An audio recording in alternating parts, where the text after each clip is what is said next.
مولانا یوسف صاحب رحمۃ اللہ علیہ خوب زوردار تقریریں مولانا کی، ایمان کی بھری ہوئی، کہیں سے کچھ نہیں ہوتا، اللہ کرتا ہے۔ ساری تقریریں میرے پاس لکھی ہوئی ہیں، کیونکہ ہمارا حافظہ اتنا امام بخاری جیسا نہیں ہے، تو اس لیے ہم لکھ لیا کرتے ہیں۔ لوگوں نے ہمیں لکھنے کو منع بھی کر دیا تھا، بعض ہمارے پرانے کام کہ قلم بند کرو، قلم بند مت کرو۔ ہم رک گئے، لیکن ہم پھر بیان نہیں کر سکتے تھے۔ مولانا اسلام ہفتے میں نے پوچھا، میں حضرت کیا کروں؟ کوئی تو کہتا لکھو، کوئی کہتا مت لکھو، میں پریشان ہوں، میرا حافظہ اتنا طاقت والا نہیں جو آپ کی باتوں کو میں بیان کر سکوں بغیر لکھے۔ مولانا اسلام رحمۃ اللہ نے فرمایا مجھے ضرور لکھو، پھر ہم نے لکھنا شروع کر دیا، اور مولانا نے بھی بڑا اہتمام کیا لکھوانے کا۔ یہیں اسی ملک کے اندر بڑے بڑے ملک کے جمع ہو رہے تھے، تو اس میں ہمارے قریشی صاحب رحمت اللہ علیہ نے فرمایا کہ آپ کے ساتھ آدمی زیادہ نہ ہو، ان کا کوئی ہو کہ نہ ہو، محمد عمر تو ہوگا، باقی کسی کو لینا ہو لو، نہ لینا ہو مت لو۔ اس کے اندر بھی ہمیں شریک فرمایا۔ راول پنڈی میں بیان ہو رہا تھا مولانا یوسف صاحب رحمۃ اللہ علیہ کا، وہ باتیں جو فرما رہے تھے وہ میں 150 مرتبہ دیکھ چکا تھا، تو میں نے قلم روک دیا۔ مولانا یوسف صاحب کی نظر پڑ گئی، فرمایا لکھتے کیوں نہیں؟ اب وہاں بے ادبی ہے یہ کہنا کہ 150 مرتبہ لکھ چکا ہوں۔ ہم نے لکھنا شروع کر دیا۔ اس کے بعد پھر میں نے کوئی بیان نہیں چھوڑا، چاہے کتنی مرتبہ کیا ہو انہوں نے، برابر میں لکھتا رہا۔ مولانا نے اتنا لکھوانے کا اہتمام کیا کہ جس وقت نظام الدین کے اندر ہم تھے سفر سے پہلے، تو ہمیں ایک ڈاکٹر صاحب نے بتایا کہ تو نماز فجر کی پڑھ کے استنجے وہ چلا گیا تھا، تو مولانا یوسف صاحب نے بیان شروع نہیں کیا، تو آ کے بیٹھا تب بیان شروع کیا۔ یہ مولانا کے انتقال کے 20 سال کے بعد مجھے معلوم ہوا، اتنا اہتمام کیا مولانا یوسف صاحب نے لکھوانے کا۔ ان کا بیان ان کی زندگی میں ایک مرتبہ دیکھنے کی میرے کو فرصت نہیں ملی، اتنی مشہوری، لیکن ان کے انتقال کے بعد پھر فجر کا بیان ہمارے حوالے ہوا، اور اس طرح ہوا کہ حضرت شیخ الحدیث صاحب اور مولانا انعام الحسن صاحب دونوں نے مجھے کہا کہ فجر کا بیان تجھے کرنا ہے۔ میں بیٹھ گیا بیان کر دیا، وہی کاپی رات کو دیکھتا تھا اور پھر صبح بیان کرتا تھا، رات کو دیکھی صبح بیان کر دی، اور لوگوں کے تانے بھی سنے، رٹو توتا ہے، رٹو توتا ہے، رٹی رٹائی کہہ رہا ہے، رٹو توتا۔ وہ تو کچھ بھی کرو سننی تو پڑے گی، تو سننے کی تو عادت ڈالنی چاہیے۔ اگر کوئی بات صحیح کہہ رہا ہے تو لے لو، اور اگر غلط کہہ رہا ہے تو جھیل لو، سمجھے ایسا ہو تو سمجھا دو، الجھ جاوے ایسا ہو تو چپ رہو، سب سے بڑی چپ کو کوئی نہیں پہنچ سکتا۔ اگر سمجھے ایسا ہو تو سمجھا دیا جائے تنہائی میں، اور جگہ جگہ سمجھانے جاؤ گا پھر یوں کہے گا، پھر ہم یوں کہیں گے، میں پڑے رہو بحث کے اندر، تو ایسے موقع پہ چپ۔ مولانا شیخ الحدیث صاحب رحمۃ اللہ علیہ 7 دن تک مراقبہ کر کے پورے بیان میں بیٹھے، 7 دن پورے بیان میں۔ پھر انہیں سہارنپور جانا تھا، تو مولانا انعام الحسن صاحب سے فرما گئے کہ تمہیں بیان میں پورے میں بیٹھنا ہے۔ 7 دن مولانا انعام صاحب بھی بیٹھے، شیخ الحدیث صاحب چلے گئے، مولانا انعام صاحب بیٹھتے رہے، 2 مہینے تک برابر بیٹھے۔ پھر شیخ الحدیث صاحب تشریف لائے، بیان میں 3 دن تک بیٹھے مراقبہ کر کے، اللہ کی طرف متوجہ ہو کر۔ اس کے بعد پھر حضرت مولانا انعام الحسن صاحب سے یوں کہا کہ بات جو ہے وہ اللہ کے فضل سے چل پڑی، اب تمہارے بیٹھنے کی ضرورت نہیں ہے۔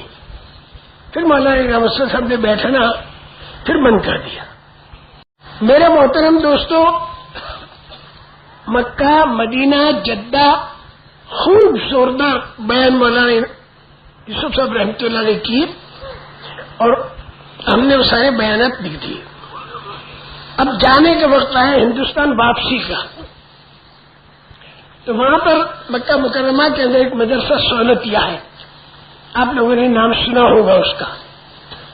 اس کے اندر مولانا یوسف صاحب رحمۃ اللہ کا زوردار بیان ہوا اور سارے یہ ہم 200-300 آدمی تھے وہاں جمع تھے، یہی سارے عمرے میں جو آئے ہوئے، زور سے بیان کر کے یوں کہا چلہ تو تم لوگوں نے یہاں دے دیا، 2 چلے کسی اور ملک میں دے دو۔ اب وہ سارے ایسے تھے کہ جن کی جیبیں جواب دے چکی تھی، سب خرچہ اتنا ہی لائے تھے۔ پھر مولانا یوسف تو اسے نہیں دیکھتے تھے، وہ تو اسے دیکھتے تھے کہ کرنے والا اللہ ہے، غیر سے کچھ نہیں ہوتا۔ ان کے یقین پر تذکیریں ہوتی تھی۔ چنانچہ لوگوں نے نام لکھوانے شروع کر دی، جو سامان ہمارا خریدا ہوگا بیچ دیں گے یا قرض لے لیں گے، جو کچھ بھی۔ میں زور کی تذکیریں کر رہا تھا، کسی نے میرے کندھے پر ہاتھ رکھا، میں پیچھے مڑ کے دیکھا ہی نہیں کس کی ماں نے دودھ پلایا جو میرے چلے کا 3 چلہ کرا بھی۔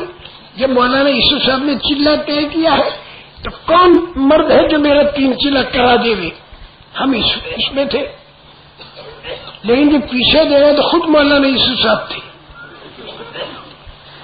اور مجھ سے میرے بارے میں فرمایا کہ سارے پاکستان کے اور ہندوستان کے سب لوگوں کا مشورہ یہ ہو رہا ہے کہ تم مصر چلے جاؤ۔ ہماری بھی پیر تلے کی زمین سرک گئی، جو ہم دوسرے سے کہتے تھے کہ کرنے والا اللہ ہے، کرنے والا اللہ ہے، تو جو کہتا ہے کرنے والا اللہ اس پر بھی آتی ہے کہ اب بھی کرنے والا اللہ ہے، یہ ذہن میں ہے کہ نہیں ہے؟ یہاں اللہ حفاظت کرے، ہم کمزور لوگ ہیں۔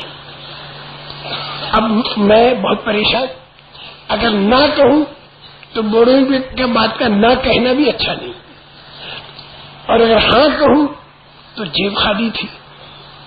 اب میں کچھ سمجھ ہی نہیں سکا، میں نے یوں کہہ دیا اچھا میں تیار ہوں۔ اس کے بعد میں پھر ہم بیت اللہ شریف میں تو گیا اور طواف کیا، اور طواف کر کے بیت اللہ کا پردہ پکڑا۔ ایک بات تمہیں بتا دوں، جو اللہ بیت اللہ پر دعا قبول کرتا ہے وہ اللہ یہاں پر بھی دعا قبول کرتا ہے۔ یہ میرا نظریہ ہے، میرے دل میں بیٹھی ہوئی ہے۔ جیسے مکے مدینے میں جی لگا کے دعا مانگتا ہوں، تو سچ کہتا ہوں کہ یہاں پر بھی اسی طرح جی لگا کے دعا مانگنی چاہیے۔ بیت اللہ تو وہیں رہ گیا اور محمد صلی اللہ علیہ وسلم بھی وہیں رہ گئے، لیکن قرآن جو ہے وہاں بھی تھا، یہاں بھی تھا، اور یہاں پر بھی ہے، ہمارے پاس ہے، اور اللہ ہر جگہ ہے۔ خوب رو رو کر اللہ سے دعا مانگی کہ اللہ چپکے سے، کہ میرے پاس 600 ریال ہے نہیں، مصر کا خرچہ 600 ریال کا ہے، تو غیبی انتظام کر، اور ایسا غیبی انتظام کر کہ میرا ہاتھ ہمیشہ یوں رہے، دینے والا ہاتھ رہے، میرا ہاتھ یوں نہ رہے مانگنے والا۔ خوب اللہ سے مانگنا، یہ کرنے والا تیرے لیے کسی سبب کی ضرورت نہیں۔ پھر میں وہاں سے حرم سے باہر نکلا تو ایک صاحب آئے، واقعی بڑے تاجر، انہوں نے آ کر مجھ سے یوں کہا کہ مولوی صاحب میں تم کو 600 ریال ہدیہ کرنا چاہتا ہوں۔ انہیں ہمارے اس مشورے کو کچھ پتہ نہیں، وہ اتنا زیادہ لگے ہوئے بھی نہیں، وہ آئے ہوئے بھی ہیں، ڈرائیونگ اجتماع میں آئے تھے، وہ چلے گئے ہوں گے، انہیں پتہ بھی نہیں بالکل۔ انہوں نے کہا 600 ریال میں تم کو ہدیہ کرنا چاہتا ہوں۔ میں نے کہا دیکھو حاجی صاحب، میرے 600 ریال کی ضرورت تو ہے، لیکن میں ایک شرط کے ساتھ لوں گا، یہ ریال بطور قرضے کے لوں گا اور میں آپ کو واپس کروں گا۔